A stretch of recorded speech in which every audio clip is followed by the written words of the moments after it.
यदि आपसे कहा जाए कि सबसे सुरक्षित ट्रांसपोर्ट का नाम बताइए तो आपका जवाब होगा एरोप्लेन। हवाई यात्रा को सबसे सुरक्षित यात्रा माना जाता है, लेकिन इतिहास में ऐसे कई दुर्घटना हुए हैं जिसमें कई लोगों ने अपनी जान गंवाई। आज हम इस वीडियो में बात करने वाले हैं ऐसी एक हवाई दुर्घटना के बारे में जो इतिहास की अब तक की सबसे बड़ी घातक हवाई दुर्घटना मानी जाती है। नमस्कार दोस्तों, मेरा नाम जयप्रकाश है और मैं स्वागत करता हूँ आपका यूट्यूब चैनल जेपी क्रिएशन में। आज हम इस वीडियो में बात करेंगे 1977 में हुए टेनरिफ एयरपोर्ट डिजास्टर के बारे में, जिसमें कुल 583 लोगों ने अपनी जान गंवाई। आज हम इस वीडियो में ये भी जानेंगे कि हादसा क्यों हुआ था, कैसे हुआ था और कैसे यह हादसा आने वाले समय में हवाई यात्रा के लिए सबसे बड़ा सबक बन गया। तो चलिए वीडियो की शुरुआत करते हैं बिना किसी देरी के। बोइंग 747 टाइप के 2 पैसेंजर प्लेन KLM 4807 जिसमें 14 क्रू मेंबर समेत 248 यात्री सवार थे। यह प्लेन नीदरलैंड के अम्स्टर्डम एयरपोर्ट से उड़ान भरती है और इसका डेस्टिनेशन था ग्रैन कैनारिया आइलैंड, जो स्पेन के कैनारिया आइलैंड पर स्थित है।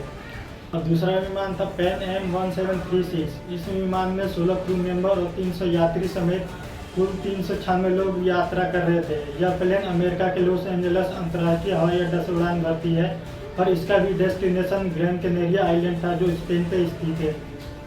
22 मार्च 1977 को दोनों प्लेन अपने डेस्टिनेशन की ओर बढ़ते हैं, लेकिन कैनारिया आइलैंड पर हुए बम धमाके के कारण वहां के विमानों को टेनिस एयरपोर्ट की ओर डाइवर्ट कर दिया जाता है और एयरपोर्ट को कुछ समय के लिए बंद कर दिया जाता है। स्थिति सामान्य हो जाने पर फिर से एक बार एरोप्लेनों को टेकअप करने की अनुमति मिल जाती है, लेकिन उस दिन टेनिस एयरपोर्ट सामान्य से कहीं ज़्यादा बिजी था कि दोनों एरोप्लेनों को एक ही रनवे से टेकअप करना था। उस दिन घना कोहरा होने के कारण विजिबिलिटी 100 मीटर से भी कम थी। KLM विमान के कैप्टन थे जैक वॉन जॉनटन, जो एक सीनियर पायलट थे। उनको लगता है कि ATC की तरफ से प्लेन को टेकअप करने की अनुमति मिल गई है, जबकि दूसरा विमान पैन AM उसी रनवे पर टैक्सी कर रहा था और यही KLM के विमान के कैप्टन से सबसे बड़ी चूक हो जाती है। घना कोहरा होने के कारण दोनों पायलटों ने एक दूसरे को प्लेन को समय रहते नहीं देख पाए और जब उन्होंने देखा तब तक बहुत देर हो चुकी थी। KLM विमान जाके पैन AM विमान से टकरा जाता है, जिसके कारण KLM का फ्यूल पूरी तरह फट जाता है और प्लेन में आग लग जाती है। KLM में उपस्थित सभी 248 यात्री ऑन द स्पॉट मारे जाते हैं। दूसरा विमान पैन AM के आगे वाला हिस्सा पूरी तरह नष्ट हो जाता है। इस विमान में उपस्थित 396 यात्री में से 335 यात्री मारे जाते हैं और 61 लोग कैसे भी अपने जान बचाने में कामयाब हो जाते हैं। इस हवाई दुर्घटना में कुल 583 लोग मारे जाते हैं। अभी तक हमने देखा कि यह हादसा कैसे हुआ था। अब हम जानेंगे कि इस हादसे के पीछे क्या कारण था। अक्टूबर 1978 में स्पेन के सेक्रेटरी ऑफ सिविल एविएशन ने इस घटना पर रिपोर्ट जारी की थी। इस रिपोर्ट के मुताबिक KLM के पायलट ने 4 बड़ी गलतियां की थी। मैं इस PDF का लिंक नीचे डिस्क्रिप्शन में दे दूंगा, आप चाहे तो डाउनलोड करके पढ़ सकते हैं।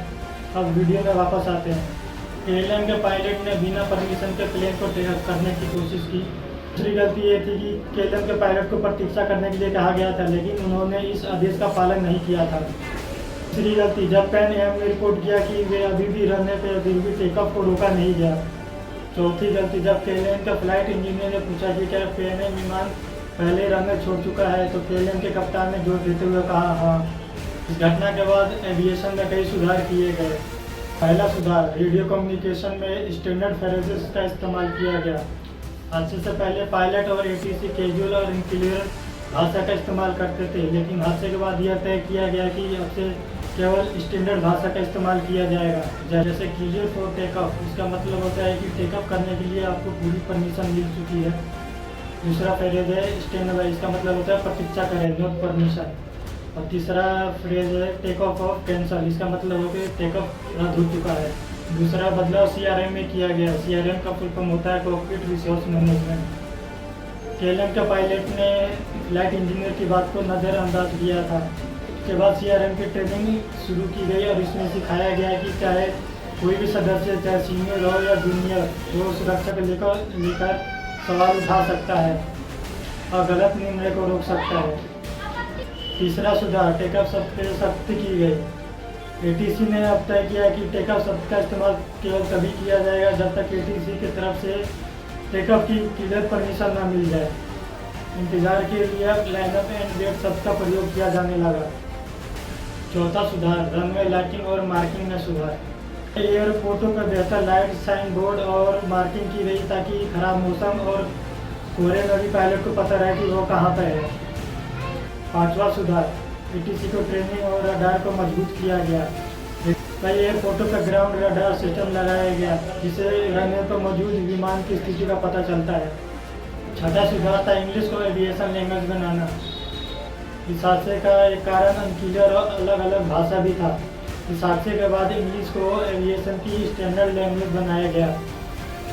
कैनिस एयरपोर्ट डिजास्टर एक दुर्घट घटना नहीं थी बल्कि एक सीख थी कि एक छोटी सी गलती कितनी बड़ी कीमत चुकानी पड़ सकती है। भले ही इस दुर्घटना में 583 लोगों ने अपनी जान दे दी, लेकिन इस घटना से आने वाले हवाई सुरक्षा में बदलाव किए गए जिससे कई लोगों की जान बचाई जा सकी।